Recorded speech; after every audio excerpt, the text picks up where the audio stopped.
Assalamualaikum warahmatullahi wabarakatuh. Alhamdulillahilladzi naza'a ma fi sudurihim min ghillin tajri min tahtihimul anhar wa qalu alhamdulillahilladzi hadana li hadza wa ma kunna linahtadiya laula an hadanallah. Huwallazi arsala rasulahu bil huda wa dinil haqqi liyudhhirahu 'alad dini kulli wa kafa billahi syahida. Asyhadu an la ilaha illallah wahdahu la syarikalah wa asyhadu anna Muhammadan abduhu wa rasuluh man la nabiyya ba'da. Allahumma shalli ala sayyidina Muhammad wa ala alihi wa ashabihi wa mawalah ma ba'd. Pencinta hikmah hati yang dimuliakan Allah, kita banyak bersyukur kepada Allah dengan anugerahnya kita masih diberi kekuatan dan kesehatan. Dengan itu dapat kita sampaikan pada kesempatan ini, seri ini dalam tajuk tentang khusyuk dalam sholat atau tentang mengasah disiplin dalam ibadah, secure dalam sholat. Mengiringi syukur itu, salawat dan salam kita persembahkan ke hadapan ikutan kita Rasulullah Muhammad SAW. Pencinta hati yang dimuliakan Allah, sengaja kali ini saya men-stressing tentang mengasah hati, ya, mengasah disiplin hati ya, dalam sholat. Mengapa tidak saya ambil mengasah disiplin dalam ibadah yang lain? Bukan tidak penting, tetapi ada satu hadis yang menyebutkan bahwa di yaumul qiyamah nanti yang dihisab pertama kali dari seorang hamba adalah tentang sholat, dan baik buruknya sholat ini menjadi indikator baik buruknya ibadah yang lain. Oleh karena itu kita harus mementingkan diri, mendapat pengertian, mendapat kepahaman tentang bagaimana kita berikhtiar supaya sholat ini menjadi baik. Idza saluhat saluha sa'iru amali wa idza fasadat fasada sa'iru amali. Itu potongan hadisnya. Kalau sholat itu baik, maka semua amal yang lain itu dianggap baik.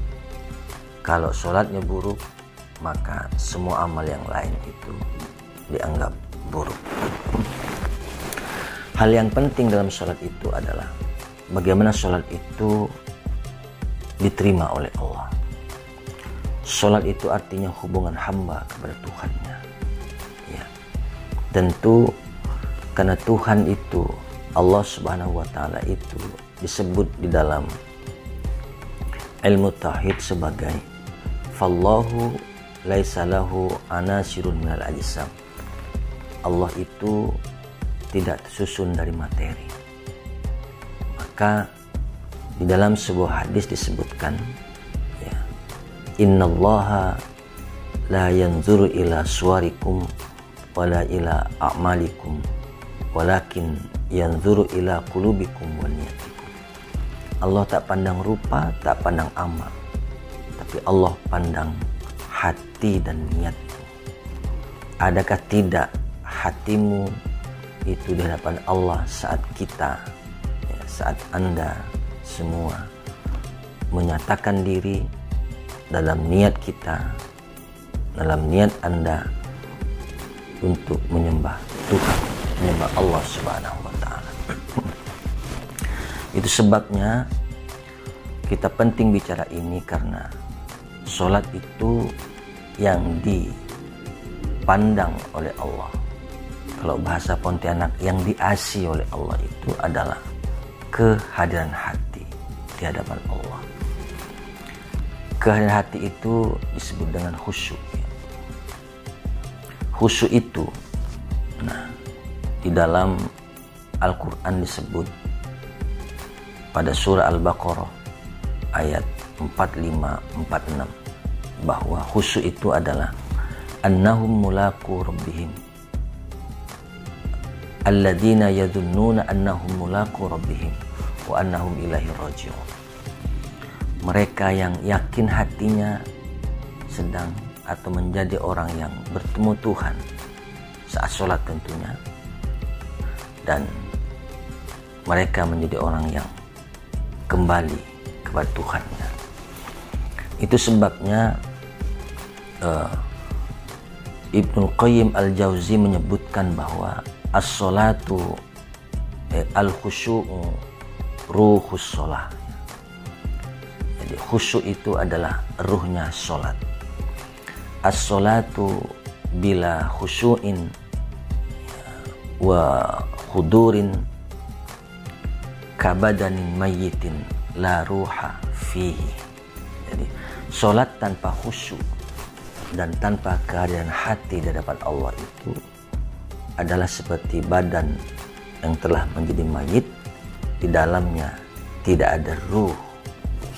Maka sejalan dengan Al-Quran itu, Ibnu Qayyim mengatakan bahwa khusyuk itu adalah al-khusyu'u huwa qiyamul qalbi ladai rabbi.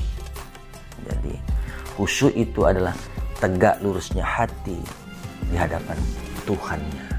Nah, Ibnu Qayyim juga memberikan penjelasan atau menyampaikan penjelasan tentang cara khusyuk itu, yaitu wa tariquka ilal khusyuk fis shalah huwa istiqbalul qiblah. Nah, ini kita temukan satu titik bahwa cara Anda, cara kita untuk khusyuk dalam sholat itu adalah menghadap kiblat. Tentu pandangan ini tidak bermakna syariat, karena kalau secara syariat tidak perlu distressing seperti ini. Tanpa distressing pun, ya, tanpa ada disebut pun oleh Ibnu Qayyim ini, tentu orang Islam ketika sholat menghadap kiblat. Tapi ini ada makna dalam, seperti yang disebut sebelumnya itu bahwa al-khusyu'u huwa qiyamul qalbi ya ladai rabbi. Jadi khusyuk itu adalah tegak lurusnya hati di hadapan Tuhannya. Gitu. Maka saya temukan makna kata lain dari khusyuk di dalam kamus Lisanul Arab. Di antaranya itu adalah bahwa khusyuk itu adalah irtikazul basari. Basar itu tidak sama dengan ru'yah. Artinya basar itu pandangan hati. Kalau ru'yah itu penglihatan mata. Jadi khusyuk itu adalah memusatkan pandangan hati. Oleh karena itu, yang namanya memusatkan itu harus ada satu titik. Inilah yang dimaksud oleh Ibnu Qayyim itu adalah bahwa cara khusyuk itu adalah istiqbalul qiblah. Jadi satu titik itu artinya kiblat. Dari manapun, dari arah manapun, dalam rangka qiyamul qalbi ladai rabbi itu adalah dalam rangka menegak luruskan hati di hadapan Tuhan itu adalah bahwa hati itu ya, harus ada di satu titik yang namanya kiblat. Itulah makna khusyuk. Nah, dalam pandangan ilmu tauhid bahwa ketika kita ada di satu titik itulah hati kita, maka disitulah berlaku wa'budullaha ka'annaka tarahu fa illam takun tarahu fa innahu yaraka. Sembahlah Allah seperti engkau melihatnya.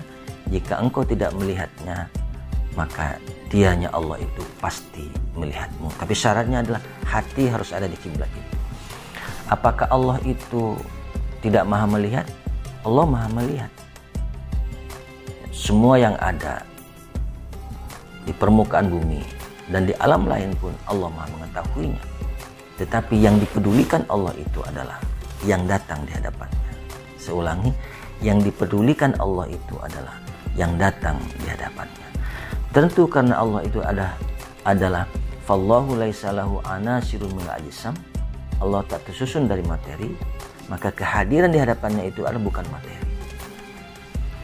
Kalau indikator kehadiran Allah itu adalah hadir di kiblat, maka jika yang material yang hadir, maka orang-orang yang dekat situlah yang paling beruntung. Dan pencinta hati yang dimuliakan Allah, bahwa kiblat itu sendiri adalah tidak berbentuk fisik, dia non fisik. Adapun Ka'bah itu bahasa Al-Quran di surah Al-Baqarah 147, ya, fawalli wajhaka syatra al-masjidil haram. Tanda, jadi pancang, ya, tetenger. Jadi Ka'bah itu bukan kiblat, dia cuma tanda kiblat. Maksudnya tepat di posisi Ka'bah itu ada bangunan cahaya yang disebut dengan Masjidil Haram. Ya. Jadi Al-Quran tentang kata Masjidil Haram itu bukan masjid, bangunan beton itu. Sebab di ketika ayat-ayat tentang Masjidil Haram, misalnya di surah Al-Baqarah 147 sampai 150 kecuali 148, saat ayat itu dikaulkan oleh Rasulullah sebagai kalam Allah, bangunan beton itu belum dibangun. Al-Haram, masjid itu dibangun pada zaman Sayyidina Umar menjadi khalifah. Untuk mengenang kata Al-Haram, maka masjid itu disebut dengan Al-Haram.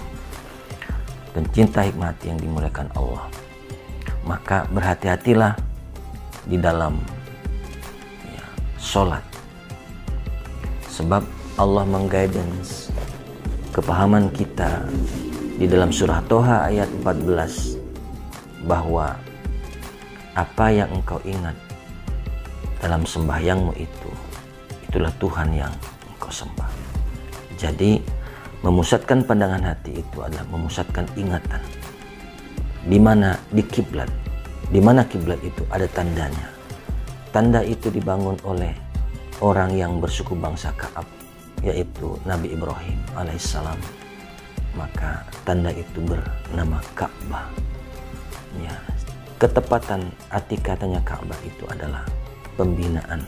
Pahamnya atau maksudnya adalah sesiapa saja, terutama dalam sholatnya, hatinya hadir di tanda kiblat itu, ingatannya hadir di kiblat itu, maka hati itu dibina oleh Allah. Dibina bagaimana? Tentu dibina untuk dibersihkan, dijarakkan dari penyakit hatinya, seperti yang disebut di dalam surah Al-Anfal ayat 24. Wa'lamu annallah yahulu bainal mar'i wa qalbi. Ketahuilah bahwa hanya Allah yang bisa memisah hati dari penyakitnya. Kami, kata beliau, wa naza'na ma fi sudurihim min ghillin tajri min tahtimul anhar. Di tempat yang di bawahnya mengalir sungai-sungai, di situ kami mencabut penyakit hati mereka. Jadi pemirsa yang dimuliakan Allah, pencinta hikmah hati yang dimuliakan Allah, ya. Di antara hikmah kita memahami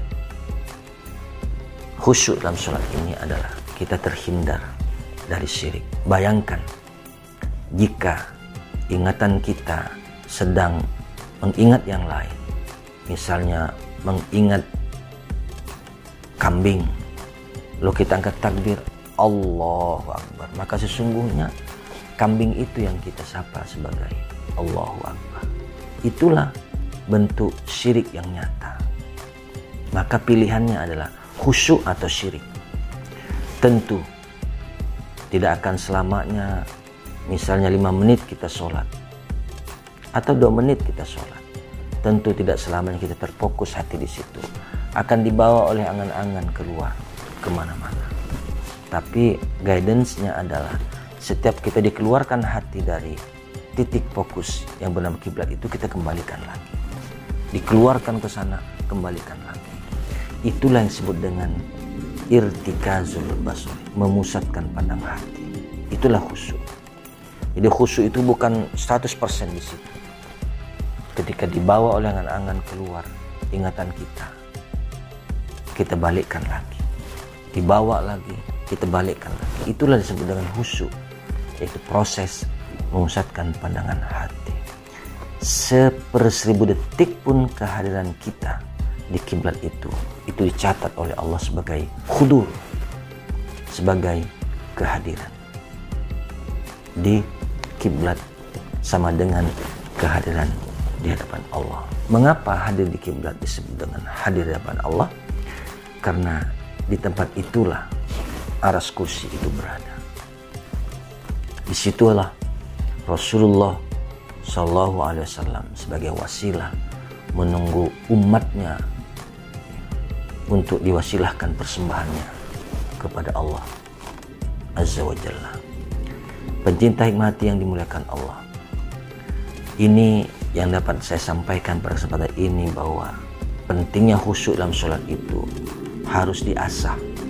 Disiplin hati ini bukan disiplin yang lain tidak penting-penting, tapi sepenting-pentingnya disiplin itu adalah kita mengasah disiplin hati dalam sholat.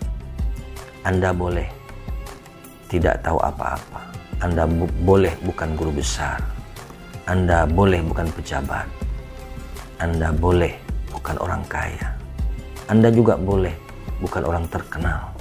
Tapi kita semua, Anda, saya, dan kita semua tidak boleh tidak paham tentang khusyuk dalam sholat ini, karena itu sangat berbahaya dalam beragama. Demikian, semoga Allah kita meridai kita semua. Hadanallahu wa iyyakum ajma'in.